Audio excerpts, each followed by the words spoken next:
Good morning students. आज हम endocrine glands of mammals के बारे में पढ़ेंगे और इसका अध्ययन अपन प्रैक्टिकल के अंदर भी करते हैं और उसमें अपन स्लाइड्स वगैरह देखते हैं।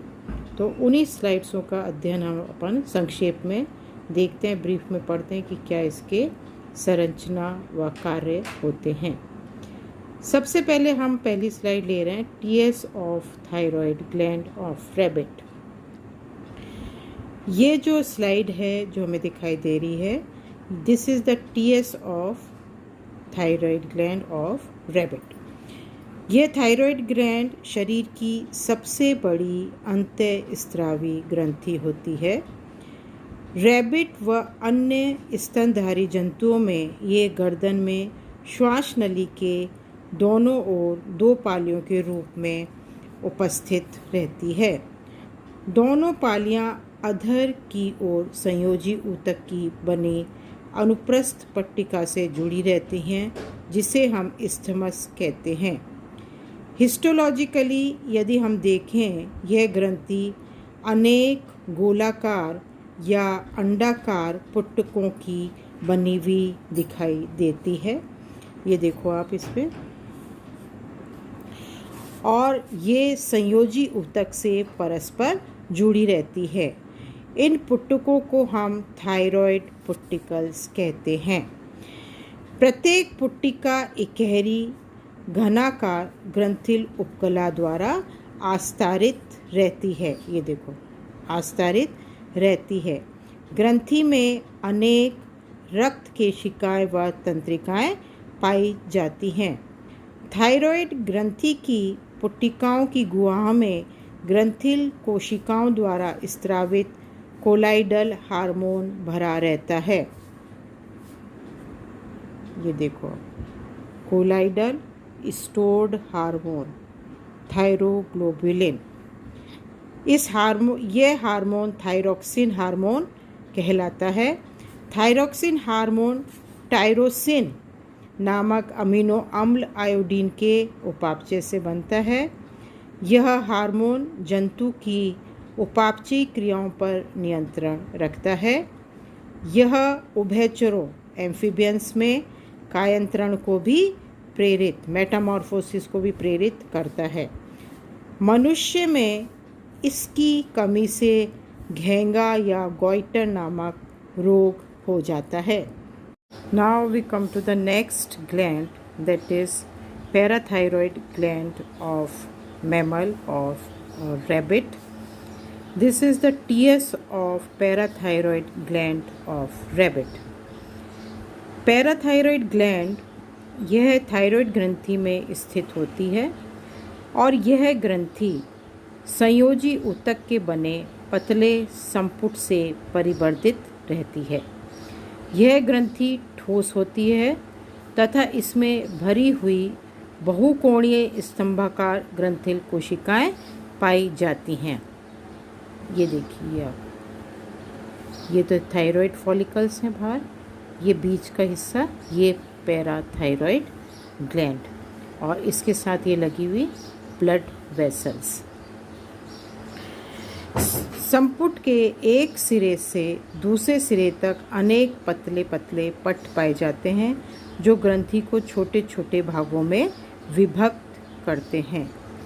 इस ग्रंथि की स्रावी कोशिकाएं मुख्य कोशिकाएं या ऑक्सीफिल कोशिकाएं कहलाती हैं। ये कोशिकाएं ऑक्सीफिल कोशिकाएं कहलाती हैं, जो संयोजी ऊतक के पतले पतले पट्टों से पृथक रहती है। यह ग्रंथि पैराथार्मोन का स्रावण करती है, जिसे कॉलिप का हार्मोन भी कहते हैं। यह ग्रंथि जीवन के लिए अत्यंत आवश्यक होती है। इसका हार्मोन कैल्शियम के उपापचय को नियंत्रित करता है। इस ग्रंथि को निकाल देने से टिटनी नामक रोग हो जाता है व जंतु की मृत्यु हो जाती है। Now next slide is adrenal gland of rabbit. This is the TS of adrenal gland.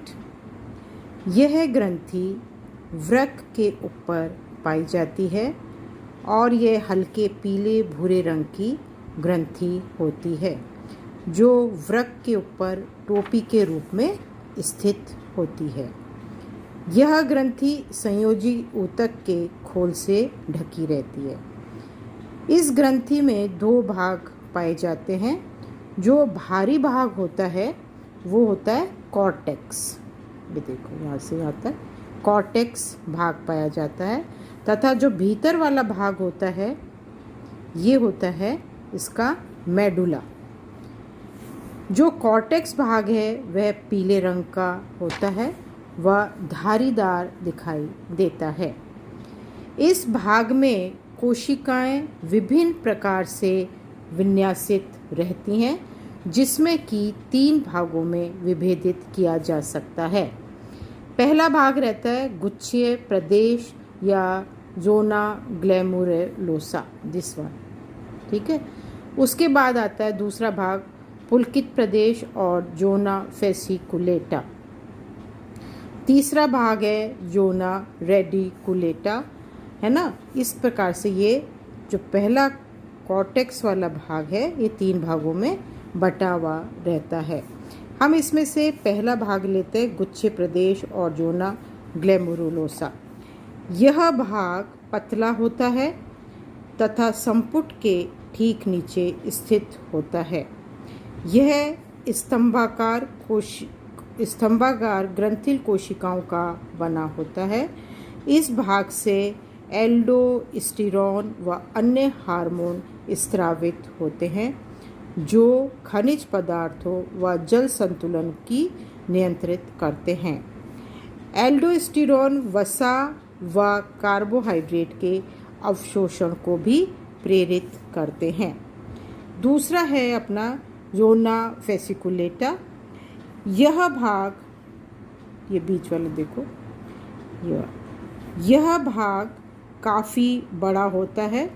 इसमें ग्रंथिल कोशिकाएं स्तंभाकार रूप में विन्यासित रहती हैं। स्तंभाकार रूप में विन्यासित रहती हैं। इस भाग में कॉर्टिकोस्टेरोन व कॉर्टिसोल नामक हार्मोन स्रावित होते हैं। ये हार्मोन कार्बोहाइड्रेट, प्रोटीन व वसा उपापचय की नियंत्रित करते हैं। ये हार्मोन शरीर की प्रतिरक्षा में भी महत्वपूर्ण भूमिका निभाते हैं। तीसरा भाग है अपने इसके अंदर जोना रेटिकुलेटा। ये देखो आप नीचे की तरफ, जोना रेटिकुलेटा। इस भाग में ग्रंथिल कोशिकाएं की लड़ियां जालिका के रूप में विन्यासित रहती हैं। इस भाग से लिंग हार्मोन स्रावित किए जाते हैं। अब जो नेक्स्ट पार्ट है दैट इज मेडुला। मेडुला भाग भूरे रंग का होता है तथा वल्कुटीय भाग से घिरा रहता है, कॉर्टेक्स से घिरा रहता है। मेडुला भाग में कोशिकाएं अनियमित रूप से फैली रहती हैं। इस भाग की कोशिकाएं एड्रेनलिन व नॉर एड्रेनलिन नामक हार्मोन का स्रावण करती हैं। एड्रेनलिन हार्मोन को एपिनेफ्राइन हार्मोन भी कहते हैं। ये हार्मोन आपातकालीन हार्मोन भी कहलाता है। यह रक्तचाप बढ़ाता है व ग्लाइकोजेनोलिसिस की क्रिया द्वारा ग्लाइकोजन के विखंडन को भी प्रेरित करता है। Thank you so much. Stay home, stay safe.